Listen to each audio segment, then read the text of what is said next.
Bueno, hicimos un pequeño cambio para este capítulo especial de Conexión Global Prime porque queremos partir de inmediato con el análisis de Raúl Sol. Es tan importante lo que está sucediendo porque además tú lo venías adelantando desde hace tiempo, desde noviembre pusiste el ojo en la estrategia de seguridad de Donald Trump. Desde que se lanzó ese documento dijiste, hay que mirar acá.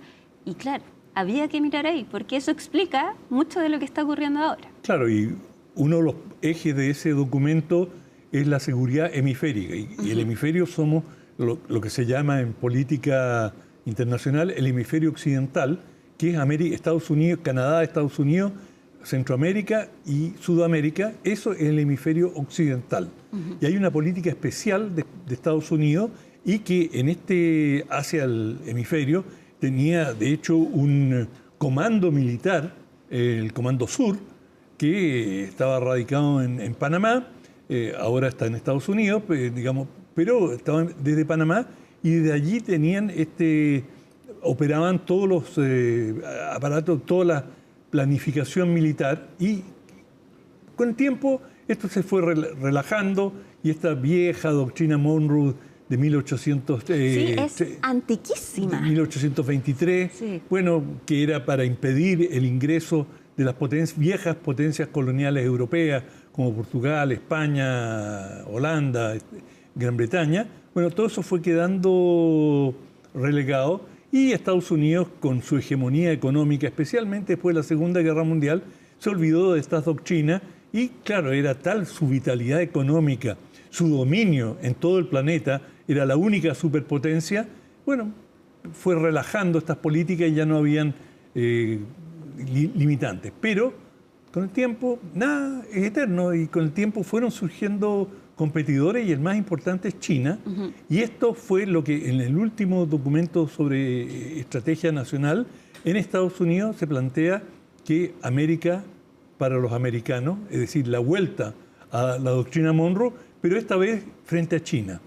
Y no permitir que China se instale en este continente.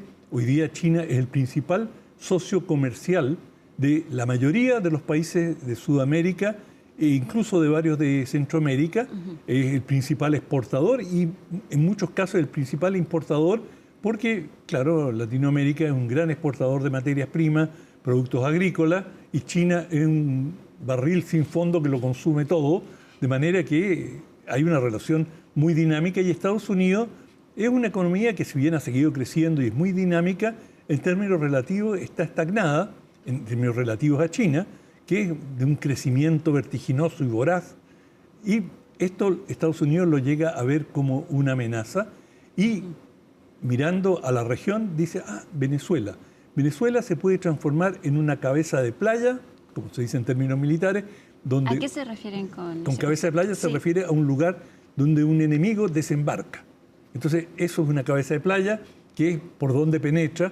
Y bueno, Venezuela está teniendo una relación cada vez más intensa con China.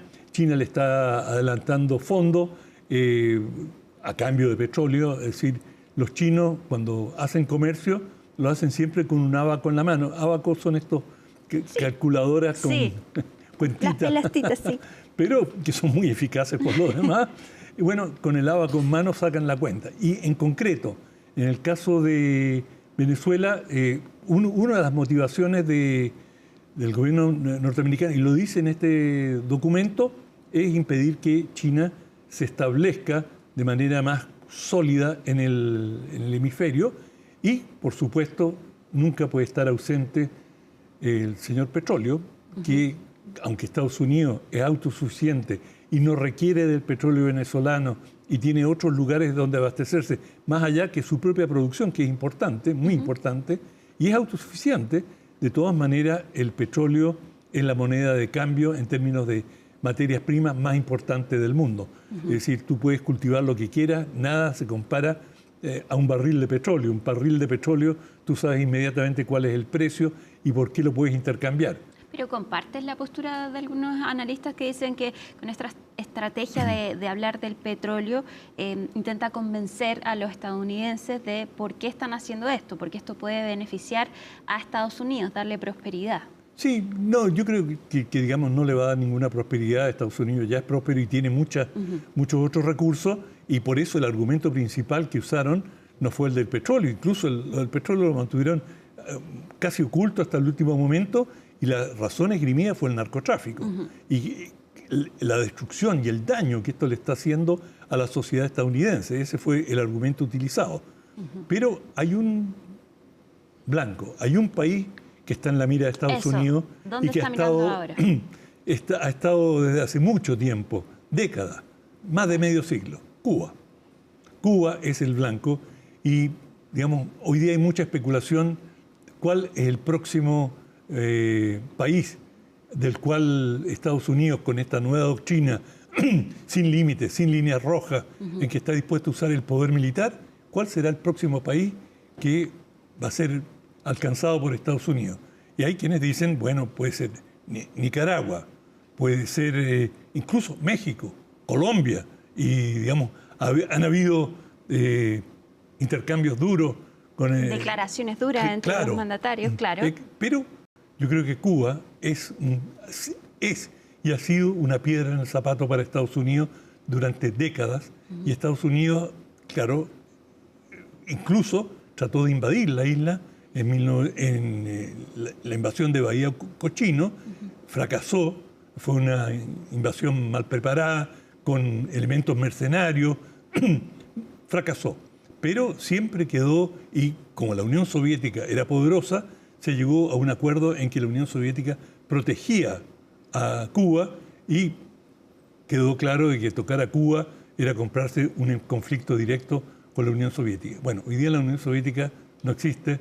Rusia está totalmente atareada y, digamos, totalmente comprometida en su guerra con Ucrania, y no tiene ninguna capacidad ni disponibilidad para proteger a Cuba si Cuba se viese amenazado. Y Cuba, Estados Unidos ahora tiene el arma perfecta: petróleo. Cortarle el petróleo. Cuba dependía de un petróleo vendido, pero a precios convenientes, por parte de Venezuela. Y creo que no es casual que un buque que acaba de ser capturado en el Atlántico, que no se sabe si estaba cargando petróleo o no, un buque ruso, y la captura de varios petroleros, de un par de petroleros que salían desde Venezuela, bueno, el cerco que está ejerciendo Estados Unidos y el control que tiene sobre las naves, los buques, sobre todo los petroleros que salen de Venezuela, les significa un cerco, un boicot, de hecho, a las exportaciones petroleras de Cuba. Y Cuba ya viene cojeando, viene en una situación muy comprometida. Permanentemente estamos escuchando de que hay horas y horas de corte de luz, apagones, y esto es porque no tienen hidrocarburos, es decir, muchas de sus plantas son termoeléctricas y, por lo tanto, alimentadas muchas de ellas con carbón o con petróleo, y recibían petróleo en parte de Rusia y en parte de Venezuela, y esto se acaba, y por lo tanto quedan en una situación de extrema precariedad.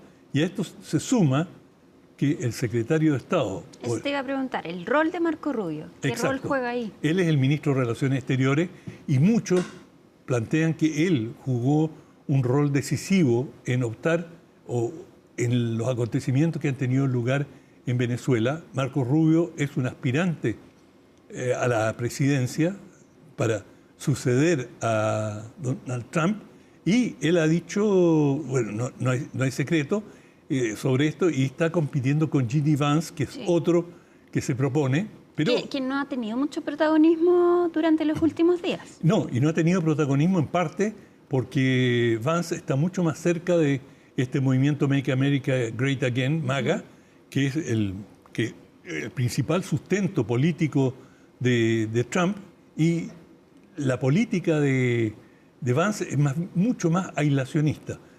No olvidémonos del mundo, acá tenemos todo lo que necesitamos y preocupémonos de eso y repleguémonos. En cambio, esta es una política mucho más imperial, tumbamos a un gobierno, nosotros nos vamos a hacer cargo. Y aquí hay un tema que es muy importante, que por ejemplo, la diferencia entre Rubio y Vance y el movimiento MAGA son totalmente contrarios a lo que ellos llaman la construcción de países.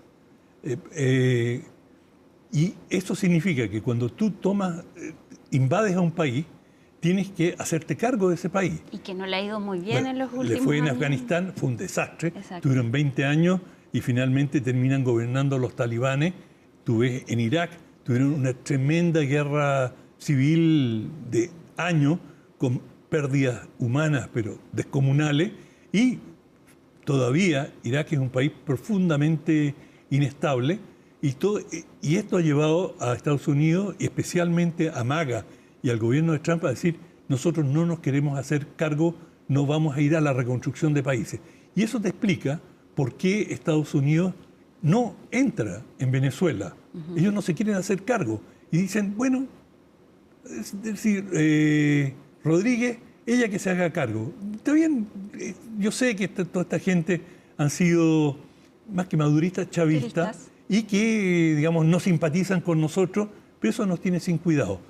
Para Estados Unidos es mucho más económico que esta gente, lleguemos a un acuerdo con ellos, se subordinen a nuestros intereses, es decir, no hagan nada que sea contrario al interés de Estados Unidos. Por ejemplo, dejen que el petróleo fluya libremente hacia empresas estadounidenses y nosotros dispondremos de él. Y por supuesto, le vamos a dar una cuota también a Venezuela para que disfrute de su petróleo, pero nosotros nos vamos a hacer cargo. Esto Trump lo ha dicho en forma absolutamente explícita. Y en concreto, bueno, al dejar las cosas en manos de la señora Rodríguez y del chavismo, bueno, si ellos pueden administrar y hacer lo que nosotros les decimos, y digamos, Trump no pudo ser más explícito, le dice, mira, ¿sí? a la señora Rodríguez, si usted no hace lo que nosotros le decimos, lo que le va a pasar va a ser peor que a Maduro. Es decir, prepárese para lo peor. Bueno, habrá que ver cómo esto evoluciona, pero lo que Estados Unidos no quiere es verse involucrado en la administración de Venezuela. Y eso es así porque ha tenido todas estas experiencias tan amargas y porque hay una, especialmente entre el Partido Republicano, entre la derecha estadounidense, una repulsa absoluta a tener que hacerse cargo de países complicados, que cuestan vidas, que finalmente se invierten años y grandes capitales y todo se diluye. Son países donde hay corrupción, tú nunca sabes qué está pasando con tu dinero. Incluso, por ejemplo, eso es uno de los grandes argumentos que existen para no involucrarse más de cerca con Ucrania. El presidente Trump se ha ido replegando de Ucrania y el argumento precisamente es eso. Hemos gastado pero cientos de miles de millones de dólares y ¿qué tenemos a cambio? Un ejército que sigue replegándose, que no puede vencer, y esto es un saco sin fondo. Basta que ellos se rasquen con sus propias uñas. Bueno, si no quieren rascarse con las suyas, los europeos que alegan tanto que ellos financien la guerra, que Inglaterra, Alemania, Francia se hagan cargo de su continente y déjennos a nosotros en paz. Bueno, todo esto apunta finalmente a que todo el mundo se pregunta a dónde va Estados Unidos ahora. Y a mí me parece que el blanco más evidente, no tengo una bola de cristal como te lo he dicho muchas veces, pero creo que va a ser Cuba.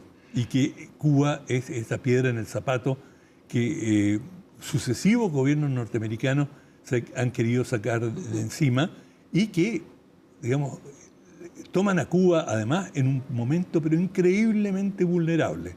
Es decir, el país está en una crisis económica, le han cortado la yugular de Venezuela, Rusia, habrá que ver qué ha pasado con estos petroleros rusos que han sido interceptados, pero la señal es que Estados Unidos está en condiciones ahora de aumentar. Cuba está sometida a un bloqueo desde prácticamente el año 59, de la Revolución Cubana. Desde muy poco después empezó un embargo bastante generalizado y que le ha costado fortunas y le ha significado pérdida de oportunidades económicas. Ha sido muy duro para Cuba y ha vivido con eso. Pero en su momento tuvo aliados. Hoy día está muy aislada, en una situación muy comprometida y con una población que está muy al límite de su capacidad y de su tolerancia, y que vemos ya cada vez más chispazos de malestar, manifestaciones, cosa que antes era muy poco frecuente, ahora se ha ido dando con mayor frecuencia, y no te quepa duda que la CIA y, digamos, otros servicios de inteligencia están activos promoviendo la caída de un régimen que Estados Unidos siempre ha considerado absolutamente enemigo. Raúl, lamentablemente se nos acabó el tiempo, pero ha sido una de las conversaciones, yo creo, más interesantes que hemos tenido. Que estés muy bien. Bueno, espero equivocarme en todo lo que dije. Nosotros nos vamos a la pausa, pero ya volvemos con más Conexión Global Prime. Vamos a analizar entonces con entrevistas respecto a lo que está ocurriendo dentro de Venezuela y también lo que ocurre en Nueva York, donde está detenido Nicolás Maduro. Ya volvemos entonces con Conexión Global Prime.